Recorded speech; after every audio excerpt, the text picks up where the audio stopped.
pinaka-importanteng revelasyon na kailangan natin na ang katotohanan, si Satan ay totally defeated na. Siya po ay talunan na. Amen. Talunan na dahil sa ginawa ng Panginoon doon sa krus. Amen. Hallelujah. Kaya si Satan ay talunan na, pinalo na ng mga Kristiyano. Amen. Amen. Ano mga problema, ano mga pinagdadaanan, ito ay atin ngayon mapagtatagumpayan dahil sa ginawa ng Panginoon doon sa krus ng Kalbaryo. Amen. Siya ay buhay. No? Minsan lang yan. Alive forevermore. Yes. Ang iba, akala nila taong-taong namamatay. Si Jesus. Pero ang totoo po, minsan lang at para sa lahat. Ang ginagawa po natin ay ating lamang pinakikita ng pinapaalala.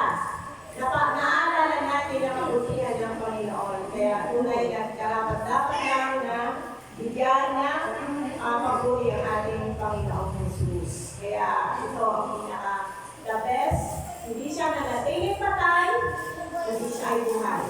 Amen. Sabi mo doon, sa langit ngayon, siya ang namamagitan sa tao, sa ating at sa Diyos, at minsan ay babalik sa ito at ito ang ating pag-asa. Amen. Kaya sa ating buhay, kung ang Diyos ay mabuti, tayo naman ay dapat maging mabuti sa Diyos.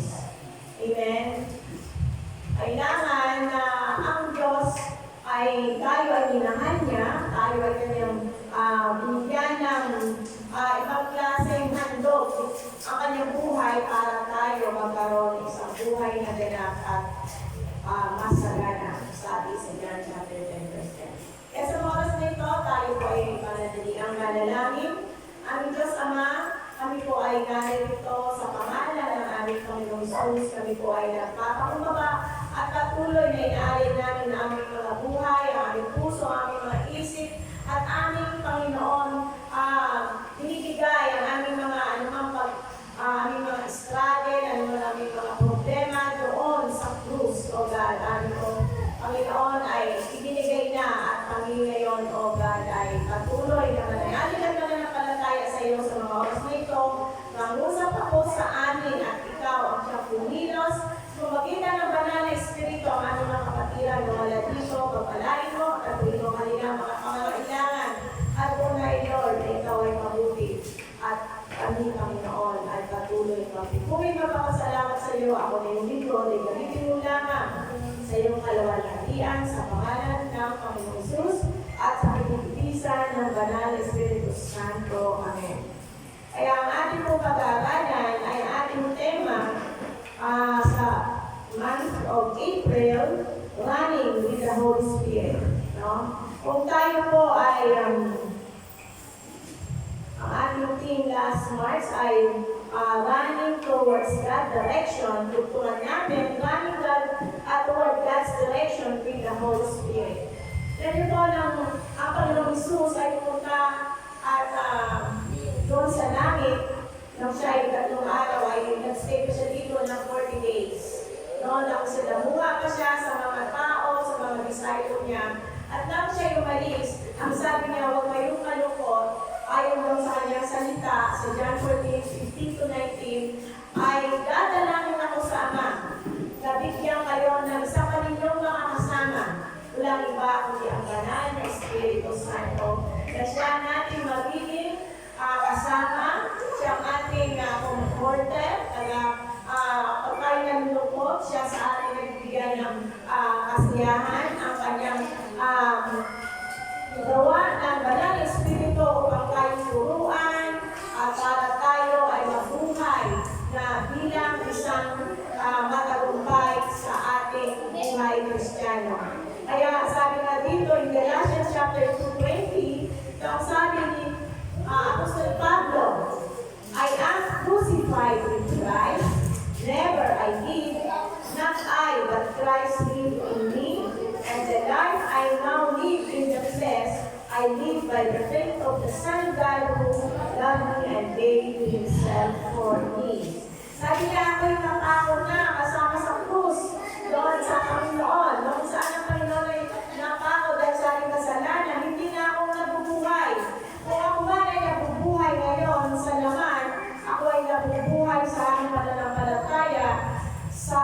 anak ng Diyos na nagbigay ng buhay at umiibig sa akin. Kaya ito po ang ating pag-aaralan ngayon, ang objective na dapat kasama natin ang banal na Espiritu Santo towards God's direction.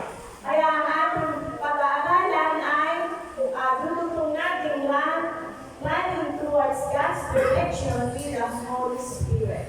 Dahil kung wala ang banal na Espiritu sa atin, hindi natin, alam ko lahat naman tayo na tinanggap natin ang Panginoong Jesus at nagsisinabi kasalanan na nanahan na ang banal na Espiritu sa atin. Amen po ba? Nararamdaman niyo ba ang banal na Espiritu? Nung tanggapin niyo ang Panginoong Jesus? Mararamdaman niyo yun na kayo ay aware na sa pagkakasala. Aware na kayo sa inyong mga gawang mali. Sabi na nila, konsensya. But ang banal na Espiritu ay hindi siya lamang ay kikilos kung wala ang inyong kahintulong.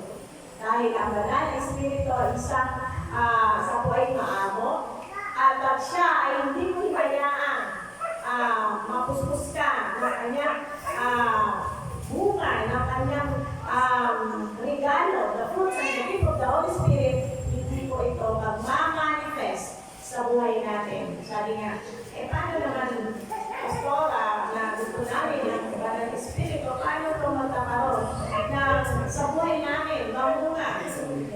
No? Kasi minsan tayo po ay patuloy rin, we are running God's direction, pero minsan ang ating sarili gusto ang nananalig. Amen. But kung ang gusto natin na tayo mamunga at ang regalo, the gift of the Holy Spirit ay maging atin, just ask and pray to God. Hingin niyo po ito. No, hingin niyo ito na kayo ay pagharian ng banal na Espiritu. Kaya nga sabi dito ni Apostol Pablo, living the crucified life.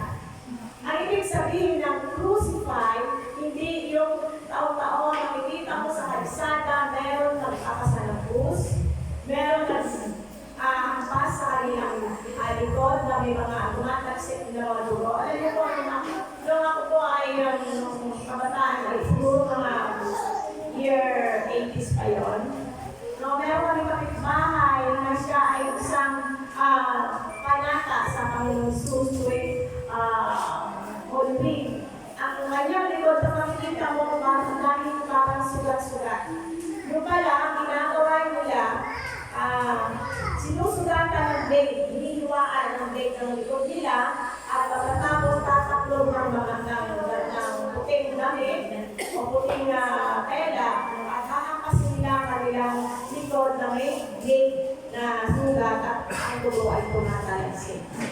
But crucified, ibig sabihin, literally, na taon-taon ay ikaw ay magpapanata, magsasakripisyo, because Jesus Christ Himself, sinabi niya, it is finished. Diba? It is finished. Kaya ang ating pag-aaral ngayon ay running with the Holy Spirit sa Book of Galatians, chapter 5, verse 24 to 26. Ito kanina binasa ni Sister Sally, sabi dito sa 24, at ipinako na sa krus ng ang mga nakipag-isa kay Kristo Jesus ang kanilang laman at ang masasamang hingis nito. Verse 35, kung binigyan tayo ng buhay ng Espiritu, mamuhay rin tayo ayon sa Espiritu. Huwag tayo maging palalo, huwag natin galitin ang isa't isa, at huwag rin tayo magiging sa isa't isa. Ito po ang sinabi ni Apostol Pablo dito sa Book of Galatians, kung saan dapat tayo ang ating buhay, ang ating mga laman na kasalanan was crucified. No? Crucify yourself. Ibig sabihin, ang crucify ay ibigay mo na, wala na yung mga dating mga masasamang kita ng laman, mga ugali na hindi ka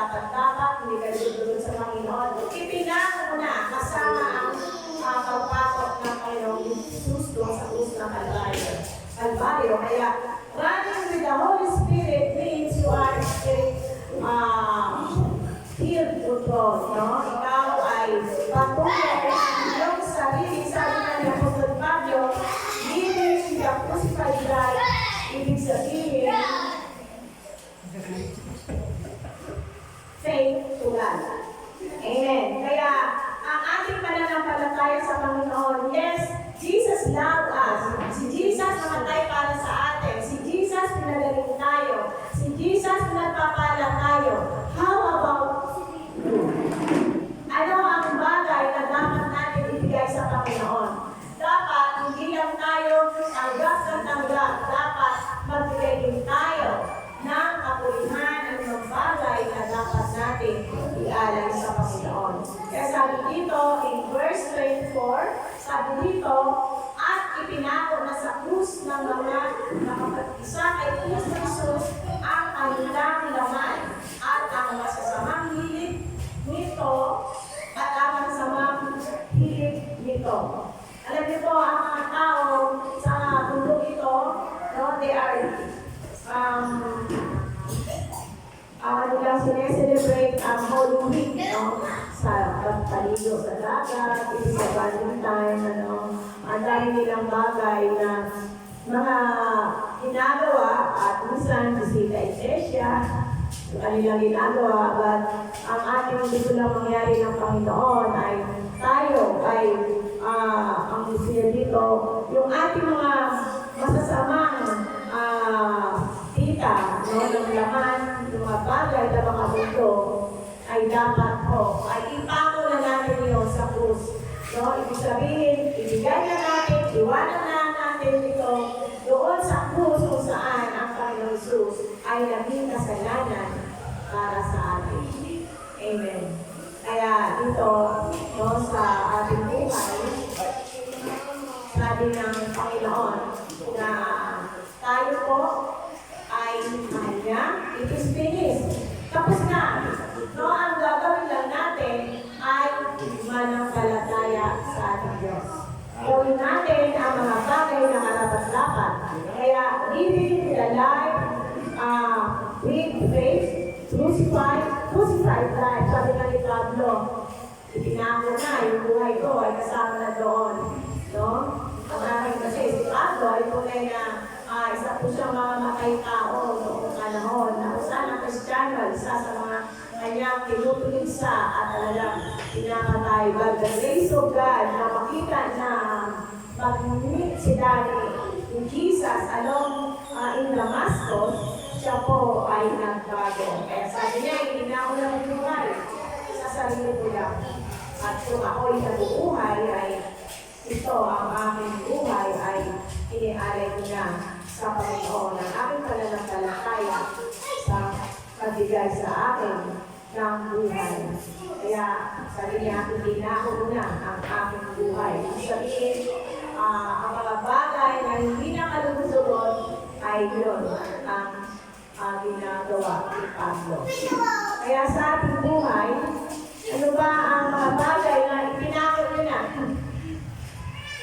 Ano ba ang mga bagay na inyong ipinako na, ipinrucify nyo na, Lord, ganito, Panginoon, ibig sabihin na ipinako, inalis nyo na, at Lord na ang naghari sa buhay natin. Dahil sabi nga ng Panginoon, it is finished.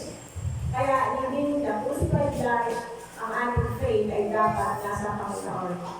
Kung ating pananampalataya, hindi sa mga bagay din ang ating ginagawa.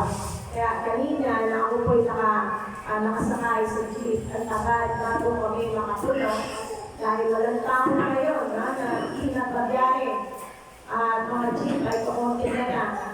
At isa doon sa mga nakasakay namin, ang dami nila, dito sila umaten sa Soldier of Christ.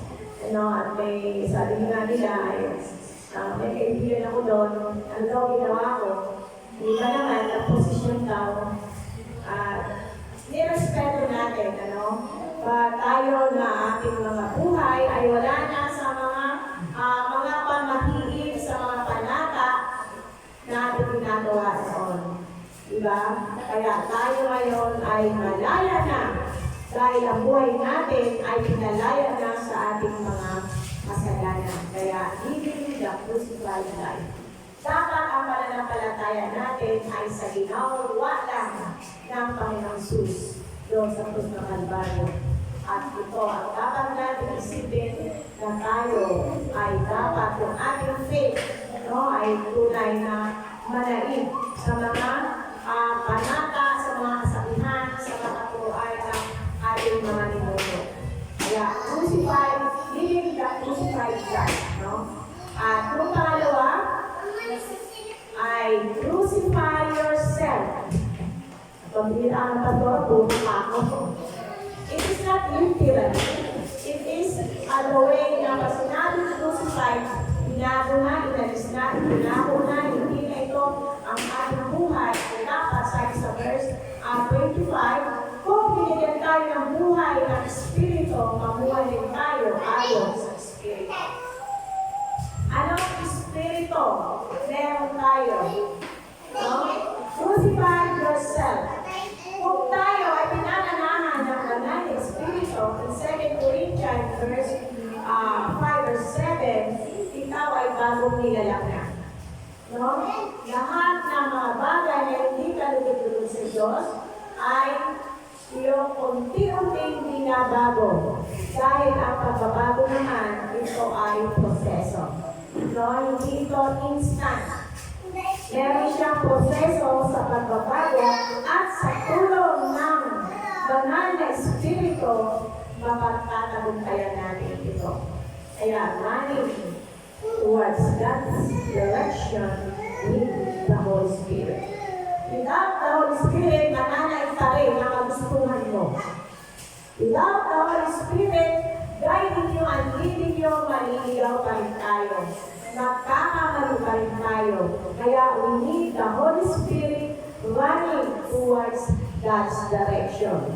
Kaya sabi nga dito na sa Romans chapter 6 verse 6 ay talaga naman na ang buhay na kay Kristo, sabi dito sa Romans chapter 6 verse 6, alam natin na ang nating pagkatao ay naipako na sa krus, kasama niya upang mamatay ang ating makasalanang pagkatao at hindi na tayo maalipin ng kasalanan. Yan. Dito sabi sa book of Romans chapter 6 verse 6, itinako na natin. So, wala na kapangyarihan ng kasalanan. Sabi nga, sa salita ng Panginoon sa pamamagitan ng Apostol Pablo. Kaya alam niyo po, hanggang ang buhay natin, nandito pa sa lupa, ang ating katawan, ito ay nag-aaway. Flesh and spirit. Nag-aaway po yun.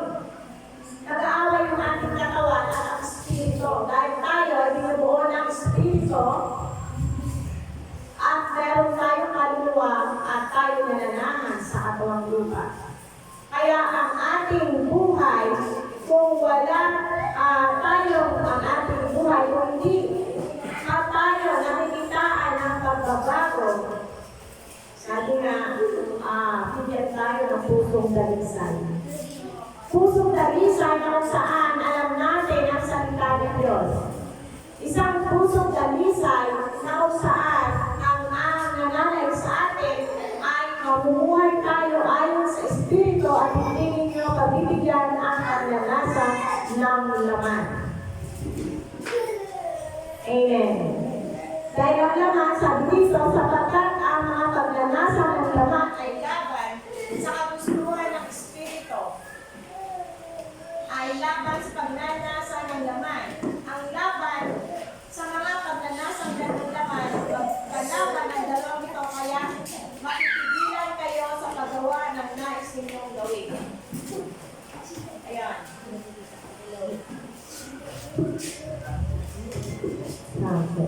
Ayan. Alam niyo po magkalaban ang Espiritu at ang laman. Ang laman, alam niyo anong laman? Yun ang ating 5 senses. Ano yun? Sense of sight. Kita, sense of sight. Ang ating paningin. Sense of emotion, yung feelings natin. sense of ano pa? Smell. Ano pa? Yung sensation. Kaya pag tayo ay ang laman ay nabubuan dito pa tayo sa mundong ito, hindi pwede na minsan ay tayo matugso. Kaya kailangan natin ang banal na espiritu. Kung wala ang banal na espiritu, ay tayo ay mag-struggle. Kaya sabi dito in verse 19, hindi nakaila ang mga gawa ng laman, kapit-kapit, kahalayan ng kalaswaan, pagsamba sa Diyos-Diyosan, pangkukulang, pagkasuot, pag-away-away, pagsiselos, pagkagalit at kasakiman, pagkakipapit, pagkabaha-bahagi, pagkaingit, pagpatay, pagdalasing, walang habas na pagsasaya at iba pa katulad nito. At ito ay walang, ito ay binabalaan kayo, ang gumagawa ng mga ito ay hindi magkakaroon ng bahagi sa kaharian ng Diyos. Kaya dito ay tayo po ay kailangan ang banal na espiritu ang maghari sa atin. Ano? Dahil pag tayo ay walang banal na espiritu na hindi namin inahayaan ang banal na espiritu, tayo po ay mag-i-struggle. Tayo po ay mag-struggle.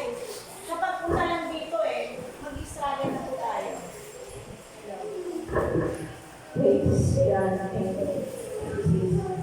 Kaya, sa panahon ngayon, no, sa pagpunta lang sa iglesia, mainit, mahirap mag-commute, mag-struggle tayo kung wala ang bumay ng banal espiritu sa atin. Andun lang tayo ay minsan tinatangan.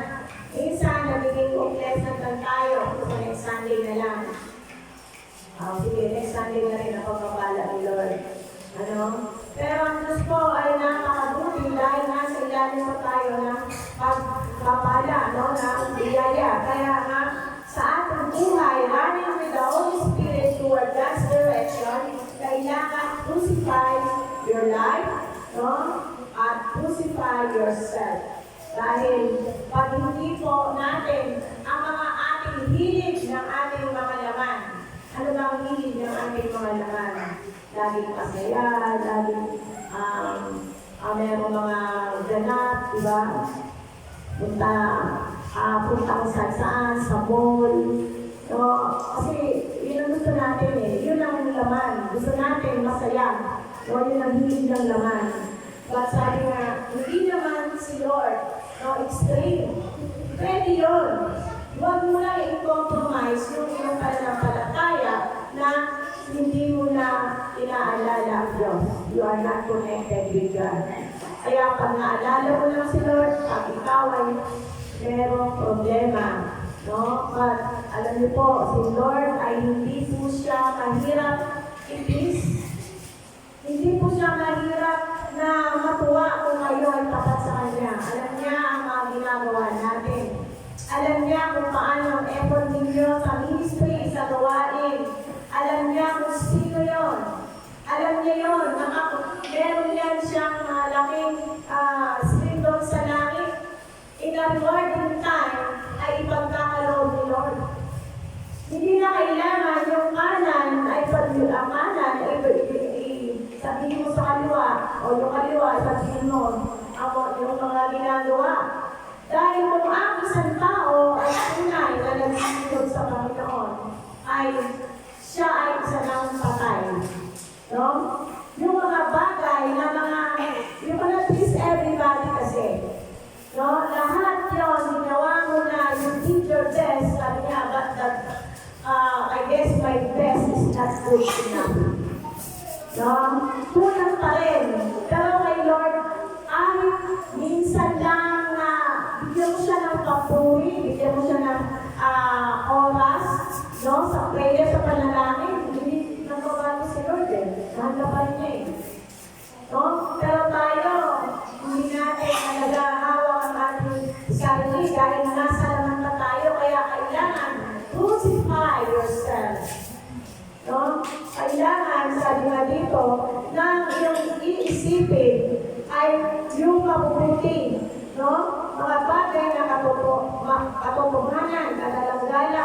matuwid, malinis, ibig-ibig, mabuting ulat. Mag-report tayo ng mabuti. No? Pag hindi mabuti, huwag na natin sabihin, it is not good na sa kanyang buhay na magbibigay ng discouragement. Huwag na, iulat.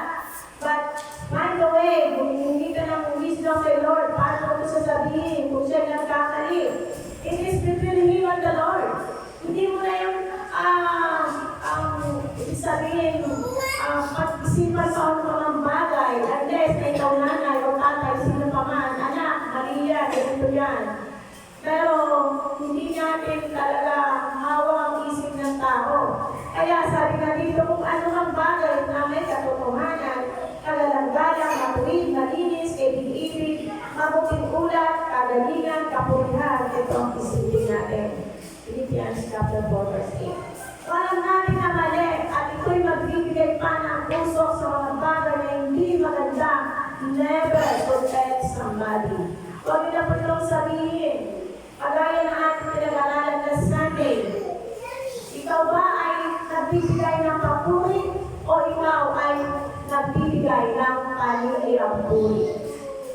Kaya kung tayo ay kasalanan na ating mga kapatiran na sino pa man, as wisdom, o sabihan natin, o hindi pa niya ito tinanggap, no? Ang mga babae ng mga kasama yung walo kapatiran ng pagkakasala, ibigay ko na kay Lord. It is between me and the Lord. Kaya tayo, mga kapatiran, no? Sabi nga, patay na tayo sa ating buhay. Pag tayo, patay ba pag ikaw makakaramdam? Baka patay ba pag yung sinabihan na masama nakakarinig? Ganon dapat ang Kristiyano. Huwag po tayong sibuyas, balat sibuyas, at hindi natin alam yung mga bagay na ugat, bakit nagkaganon.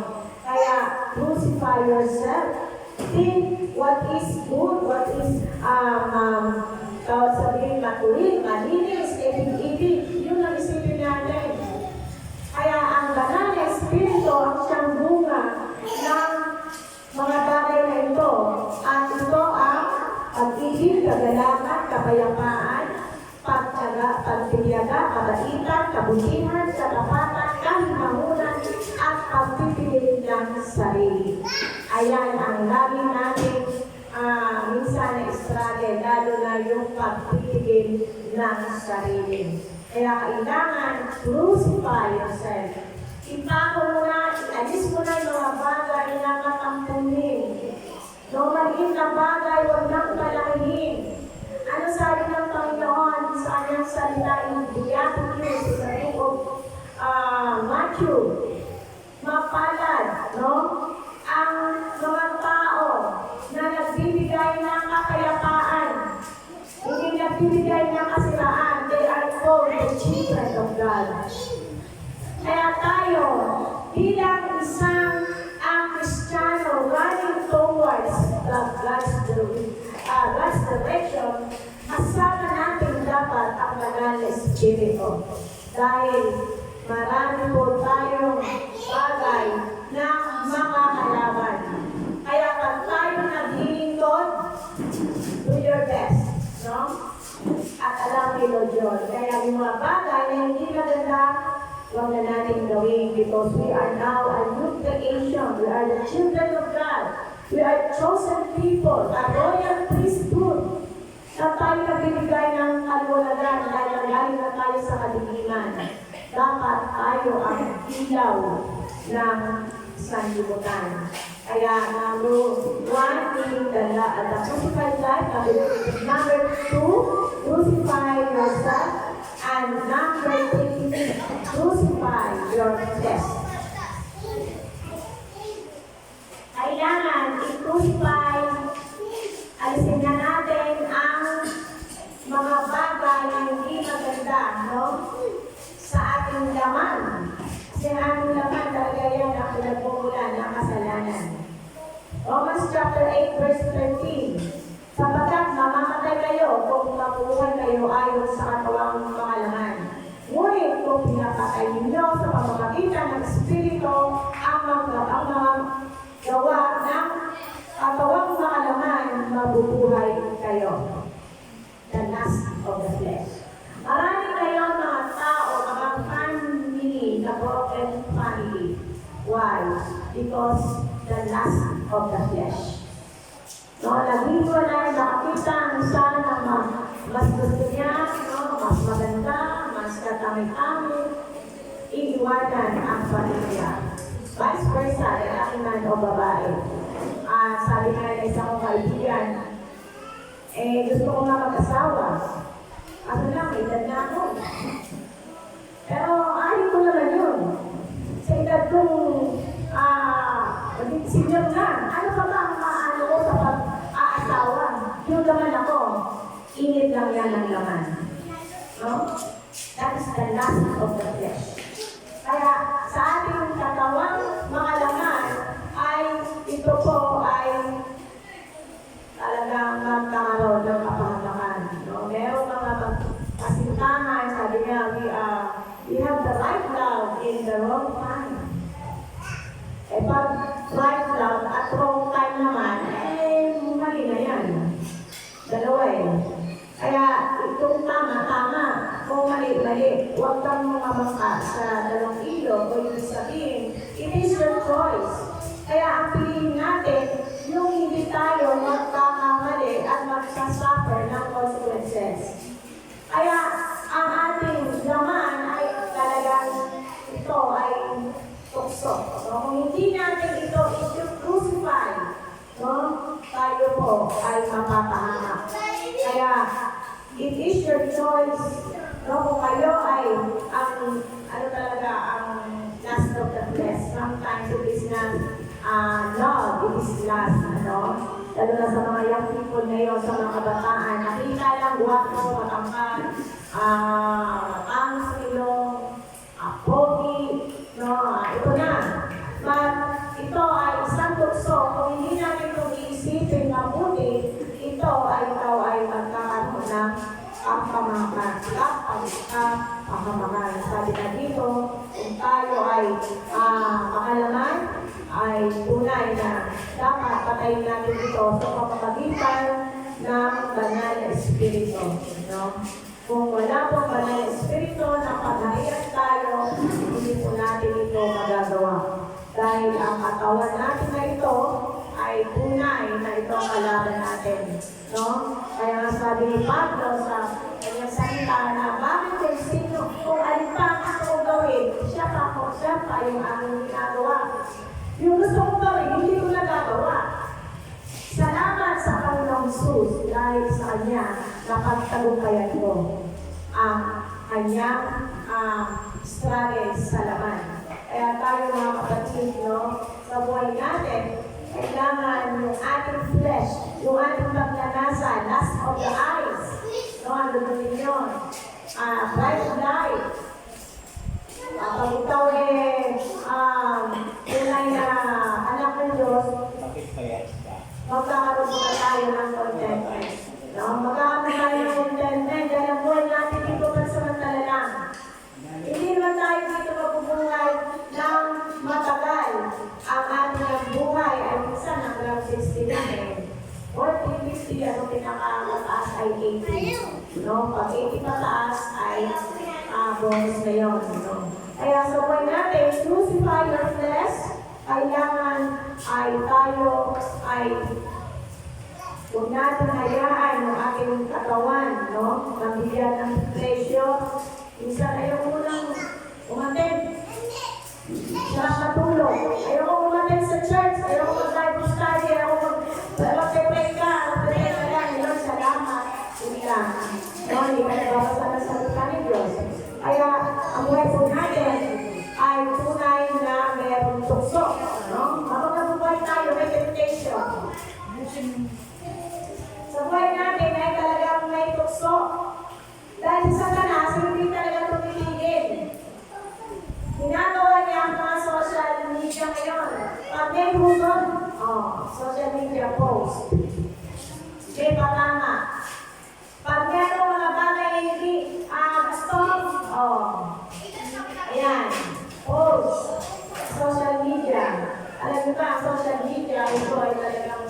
hindi naman lahat yan ay nag-like ay gusto. No? Pag-like ka ako, lahat na-like ko para pag ako nakakapost, kami din mag-like. We are living now in the day of deception. Kaya sa buhay natin, kailangan crucify your flesh. No? At dito makikita natin ang buhay natin, merong kapayapaan. Crucify your flesh kung mga bagay na dapat mong sabihin sa iba. Sabi nga sinabi natin last Sunday, 3M, Marites. Sasabihin mo dun sa isa, totoo ba ang chismis? Okay. No? Pagkatapos, pupunta ulit si Mariton. Mari confirm. Ayan. At darating naman si Marisol, sinusulan pa. Nag-away-away na at nagkagulo na. That is not the way God wants us to be. No? Crucify your flesh. Lahat ng ating mga katawan, because our God is the only, is the temple of the Holy Spirit. Yung ating mata, walang nakikita. Crucify mo yan. Minsan hindi naman nakikita mo, nakakatabilang, sila na. No? Yung ating mga dila, hindi naman totoo, sinabi mo na. Crucify your mouth. At ang ating mga kilos, and even our heart. No? Ang sinasabi na iniquity, hindi alam ng mga tao na kasalanan ka, but deep inside your heart, meron kang kinikilig, naggaling po, pride at kasiselos. God knows everything. Kaya crucify your flesh. Kaya dito, it is your choice. Dahil kung ang sa ating mga kasalanan ay naghaharik sa ating buhay, we must crucify our flesh and ask forgiveness to God. Hindi po tayo nakatawalan sa Panginoon. At ang Diyos po ay patuloy na babaguhin tayo anumang pagkakamali-pagkakasala natin. At ang Diyos ay patuloy na matutuwa sa atin if we are humble enough to accept ang iyong pagkakamali. Nagkamali ako ang sis, nagkamali ako Brad. Sorry, patawarin mo ako. Kaya nagkagulo, hindi maganda. Kaya God is forgiving God. Kaya nga, it is not an emotion, forgiveness, it is a decision. Kaya tayo po ay kailangan ating ialis, i-crucify yung mga ating laman ng makasalanan. Amen. Number 4, crucify the world. Tayo na bumuhay sa mundo ito. No? But we are a spiritual being. We must live in a spiritual world. Sabi sa Romans 12 verse 2, tayo po ay kailangan ng iba na ng pag-iisip. Huwag na tayo gumawa ng mga bagay ayon sa mundo. You need to crucify the part of you that wants to be part of the world. Ano ba ang dapat mong i-crucify para ikaw ay hindi mag-isakte ng sanlibutan ito? Father of the world. Ano ba? Kailangan. Alam mo po, hindi naman hirap ngayon maging matanyag ka. Gumawa ka sa TikTok, gumawa ka sa social media, sa Facebook. At pag ito ay gusto mo maging trending, maraming sumisikat sa pagbagitan lang ng Father of the World is Word. Pwede. Kung ito ay mga platform natin, ay mga spiritual strength. No? Agaya ni Tetelestar, CJ, Pastor CJ, pero yung si Christina yun, ito ay deception. Hindi po siya watch, no? Siya ay faith, but mahal pa rin natin ang mga tao na sabi nga ng Panginoon, mga bagay na nagkakasala ay dapat din natin ipag-pray. Kaya yung pattern ng mundo ito, ang riches, yung kayamanan, faith, katagalan, power, recognition, aanin mo naman yung lahat. Kung mapapahamak naman ang kaluluwa mo, Matthew 16 verse 26. Meron mga katagalan, meron kang kasikatan, kumita ka ng pera. But sa anong paraan, you must compromise your faith. Kaya aanin mo naman yan kung mapapahamak naman ang iyong kaluluwa. Kaya nga sabi dito sa Colossians chapter 3, verse 1, we're now living in the end times, mga kapatid. No? Kailangan talaga ang banal na Espiritu para tayo pagalitan ng Diyos. At ng banal na Espiritu para tayo magwagi sa ating buhay Kristiyano. Colossians chapter 3, verse 1, Yamang binuhay kayo muli ng kasama ng Kristo, ito ninyo ang nakapag-isip sa mga bagay na nasa langit na pinagawaan ng Kristo na nakaupo sa kanan ng Diyos. Ang mga bagay na panlangit ang sa isip ninyo, hindi ang mga bagay na panlupa. Yan. Dahil ang bagay ng mga panlupa ay mapanira, mapansamantala. If we have not the Holy Spirit allowing the Holy Spirit to guide us and to lead us, tayo po ay namakompromise ang ating pananampalataya sa Diyos. Kaya mga kapatid, as we now in the finding in the end times, iba na ang galawan ngayon. Marami nang nagbago. Lahat ng bagay walang permanente. Maging relasyon. Maging mga bagay sa mundo ito. Mga gamit, mga damit, mga sangkapan. Bakit ang buhay natin, minsan ang ating buhay ay nagbabago. Dapat sa kabutihan. Amen. Only God doesn't change. Kaya, the point natin, our objective is to be more like Christ. Mabuhay tayo na may kapayapaan sa kabila ng kaluluhan, kagalakan sa kabila ng kalungkutan, kaginhawaan sa gitna ng kahirapan, kagalingan sa sakit karamdaman, dahil sa mundo ito, merong tribulation. But sabi ng Panginoon, yan is spiritually, sinasabi na ito para tayo magkaroon ng kaugnayan sa Panginoon Jesus, para magkaroon tayo ng kapayapaan. Magpakatalag tayo dahil napagtalumpayan ko na ang sanlibutan. Amen.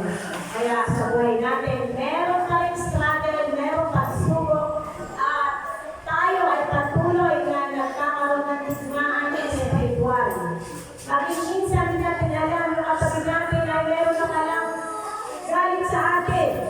Ang ating mga mahal sa buhay, ang ating nanay, ang ating mga kapatid, ang mga asawa, may pampunan. But if we have the Holy Spirit, no?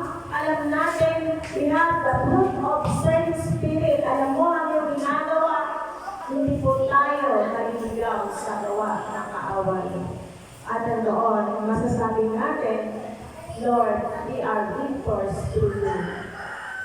Huwag po natin hayaan na ang kasamaan ay maghari, kundi ang kabutihan, ang kasamaan ay kaigin ng kabutihan. Dahil at the end of the day, we will face the judgment and the rewarding time ay alam ni Lord. Alam niya kung sinong tapat, alam niya kung ano ang puso meron ka, alam niya kung magkano na lang yung meron mo sa inyong bulsa at sa dipita ka. Alam niya ang iyong iniisip. But God is so good, even though we are not good. Because the grace of God and the faithfulness of God will follow us, even though namisan tayo nagkakamali. Just pray and ask God the forgiveness. Huwag mo natin hayaan ng ating buhay ay walang panalangin, walang komunikasyon sa Panginoon. Pag-isip pa lang sa umaga, you must talk to God. Lord, thank you for this blessing. Gising pa ako. Salamat, may kalakasan pa ako, Panginoon. Not only asking the favor. You almost, minsan na, hindi lang tayo nangingi, pero hindi naman tayo nagpapasalamat. We must have the attitude of gratitude. Marunong tayo magpasalamat, i-appreciate natin ang dapat i-appreciate. Give Caesar what to Caesar, give God what is God. Kung kagaya sa Panginoon, ito ay galing sa Panginoon, give glory to God. Kung sa kapatiran, pasalamatan natin. Dahil God is good to us. Kaya Mga kapatid, tayo po ay matagumpay na. Dahil ang ating buhay ay dapat laging kasama natin ang banal na Espiritu. Kaya purihin ng Panginoon, tayo po ay patuloy na magiging isang mananagumpay. Tayo, ang problema natin ay nasa itaas na tayo ng problema, hindi nasa ibaba ng problema. Kaya saan pa tayo pupunta mga kapatid? Ang paggawa natin, magbigay natin ng mga panahon, talento, sakripisyo, effort sa gawain ng Panginoon. Kahit hindi alam niya ng mga pastor, hindi alam niya ng mga senior pastor, kapatiran, gumawa ka pa rin. Dahil nakarecord yan sa Panginoon. May CCTV si Lord. Hindi ka na-present, go pa rin. Do good. At makikita natin ang Diyos ay sa takdang panahon, hindi mo alam na tumitigos ang Diyos, pinagpapala ka niya at patuloy ang kapayapaan at kalalaman at ang provisyon ay ipagkakaloob ng ating Diyos.